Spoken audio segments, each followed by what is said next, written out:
30 April 1943. The water off the southern coast of Spain is cold and grey, the Atlantic dragging its usual indifferent swell against the rocky shoreline near the fishing village of Punta Umbria. A local fisherman spots something unusual drifting in the shallows.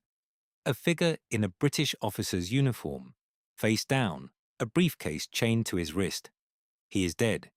He has been dead for some time. His name, according to the identity papers tucked in his breast pocket, is Captain William Martin, of the Royal Marines.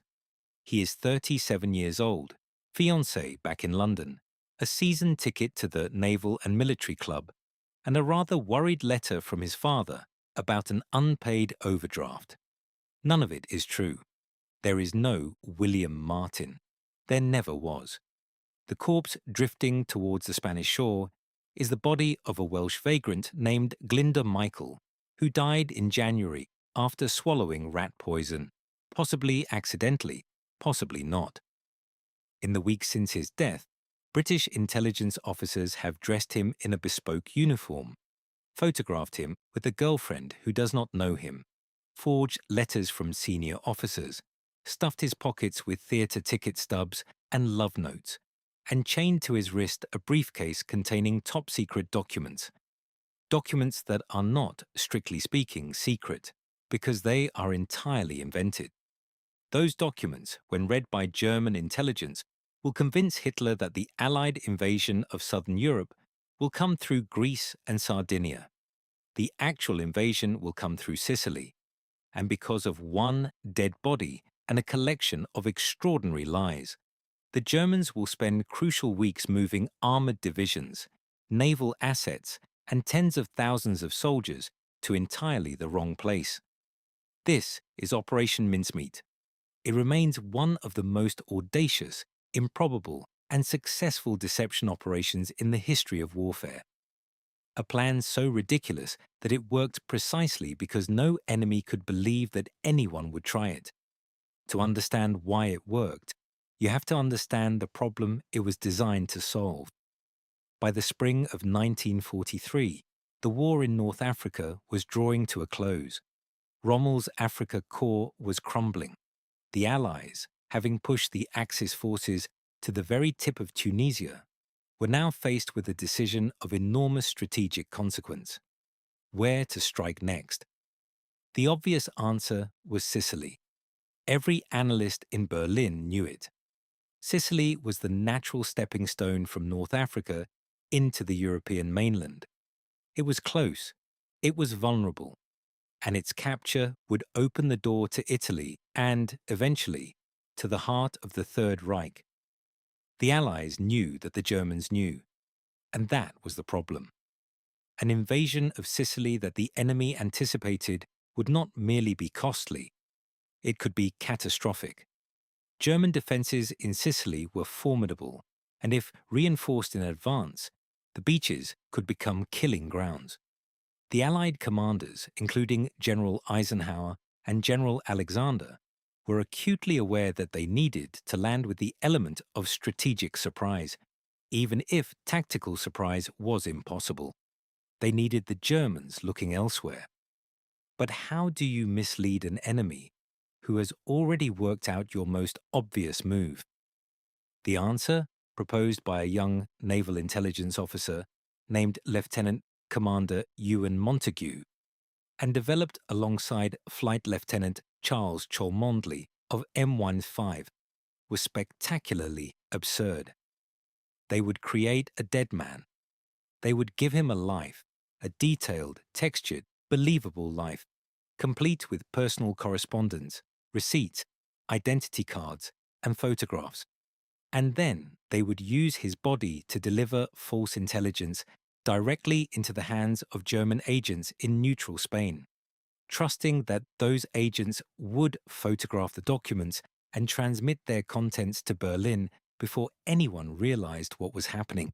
The plan was reviewed at the highest levels of British intelligence and approved, with some reservations, by the Director of Naval Intelligence, Admiral John Godfrey, and eventually by Winston Churchill himself, who responded to the proposal with characteristic brevity. "Approved," he wrote. "Make sure he isn't too old." The body of Glinda Michael was obtained through a contact at the St. Pancras coroner's office. Montague and Cholmondeley worked in conditions of near total secrecy, operating out of a small office in the Admiralty Building in London. The challenge was not simply obtaining a corpse, it was constructing an entire human being around it. Captain William Martin, as they conceived him, had to be convincing not merely to a Spanish fisherman, but to German counterintelligence analysts trained to detect exactly this kind of deception. His documents had to be internally consistent. His personal letters had to reflect a plausible emotional life. His official correspondence had to use the correct military terminology, the right letterhead, the appropriate level of formality between senior officers.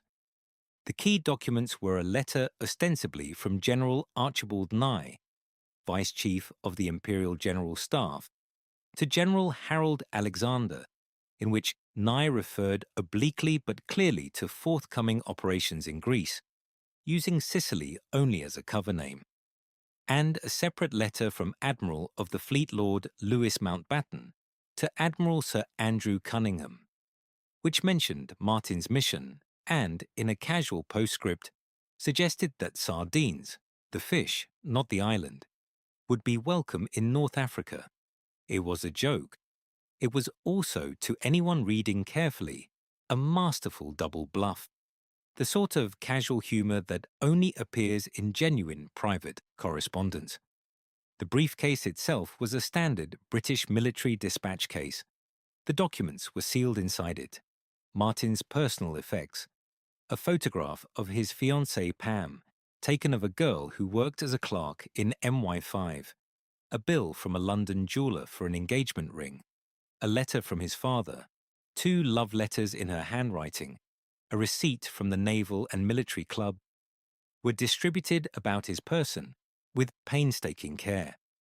Cholmondeley and Montague spent weeks refining these details, consulting with pathologists about how long a body at sea would remain convincing, debating which documents should appear worn with handling and which should seem fresh. The pathological question was not trivial. A body that had been in the water for too long would not survive scrutiny.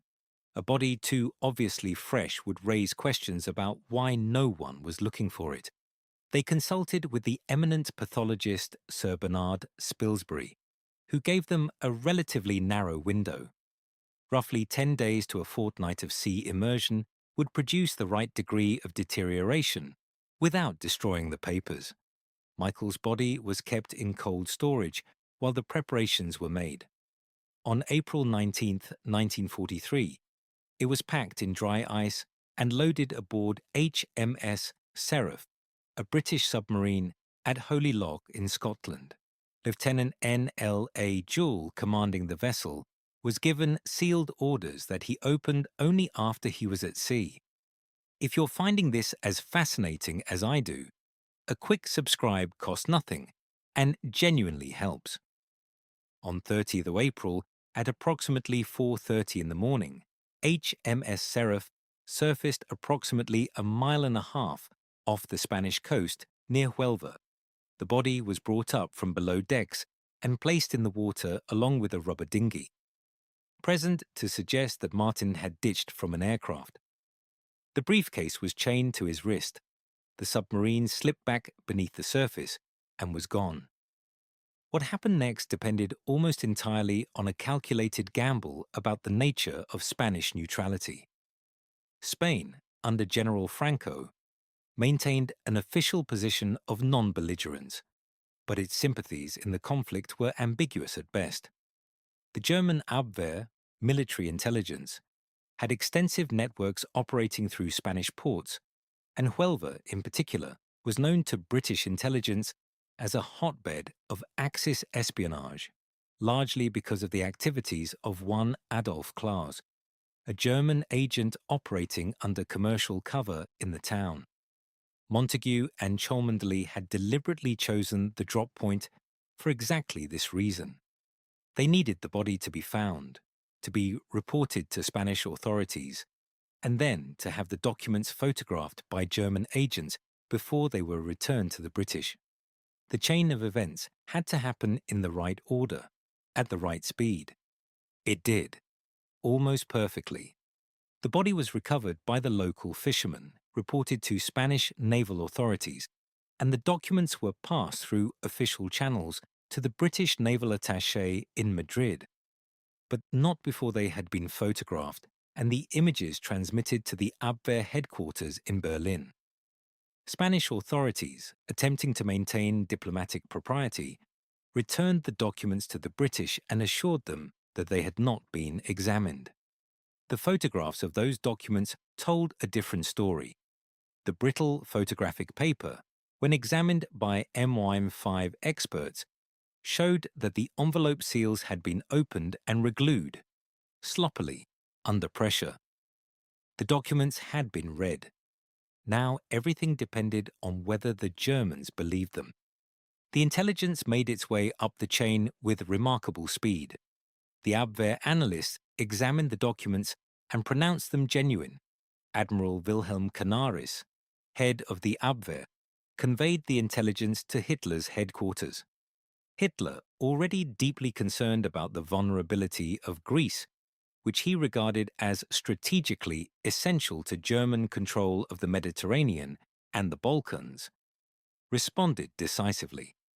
On the 12th of May 1943, Hitler issued Directive No. 57, ordering the reinforcement of German defences in Greece and Sardinia. The 1st Panzer Division, then stationed in France, was transferred to the Peloponnese. Naval forces in the western Mediterranean were redistributed. Rommel himself was dispatched to Greece to oversee the defensive preparations. The garrison on Sicily, meanwhile, received no significant reinforcement. The Allied invasion of Sicily, Operation Husky, commenced on July 9, 1943, with the largest amphibious operation in history to that point. Over 3,000 vessels, 160,000 soldiers, 14,000 vehicles. The landing achieved strategic surprise.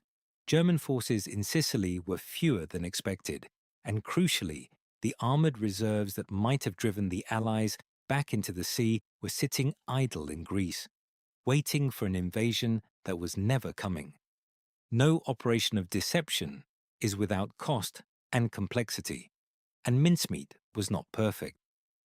German commanders on Sicily fought with considerable tenacity, and the campaign lasted 38 days rather than the projected fortnight. Allied casualties numbered roughly 22,000. But the counterfactual is stark. Had Sicily been reinforced to the level that the Germans maintained in Greece, the casualties would likely have been catastrophic, and the possibility of failure would have been real. The operation's success was not known in full until after the war, when captured German documents confirmed that the Abwehr had believed Martin's papers entirely. Montagu published a memoir in 1953, The Man Who Never Was, which became a bestseller and was subsequently adapted into a film of the same name. The actual operation had been classified, and his account was carefully sanitized to protect methods and sources still in use during the Cold War. The full story did not emerge until decades later. The techniques pioneered by Mincemeat, the construction of a complete fictional identity around a real or imagined person, the use of neutral countries as conduits for deceptive intelligence, the careful layering of personal detail to create emotional credibility, became foundational to British deception doctrine for the remainder of the war. The London Controlling Section, which oversaw strategic deception, built on Mincemeat's lessons in developing the vast architecture of Operation Bodyguard, the multi-layered deception campaign that preceded the Normandy landings in June 1944. Glinda Michael, who never knew he would become Captain William Martin, is buried in Huelva under a gravestone provided by the British government. It reads, William Martin, Born 29th March 1907, died 24th April 1943, beloved son of John Glyndwr Michael and the late Antonia Martin. Below that, in Latin, dulce et decorum est pro patria mori. Sweet and fitting it is to die for one's country. His real name was added to the stone in 1998, when the remaining details of the operation were finally declassified. The briefcase, the love letters, the photographs, the theatre stubs, the unpaid overdraft, all of it constructed by two men working in a basement in Whitehall to build a person out of nothing but paper and necessity. And on that paper, and through that person, the entire strategic weight of a German army group was shifted from one peninsula to another. History turns sometimes on extraordinary battles, an overwhelming industrial production, and the genius of generals, and sometimes it turns on a dead man, a briefcase, and the most elaborate set of lies ever floated out to sea. Captain William Martin never existed, but he moved Hitler's army. And that, in the end, was all that mattered.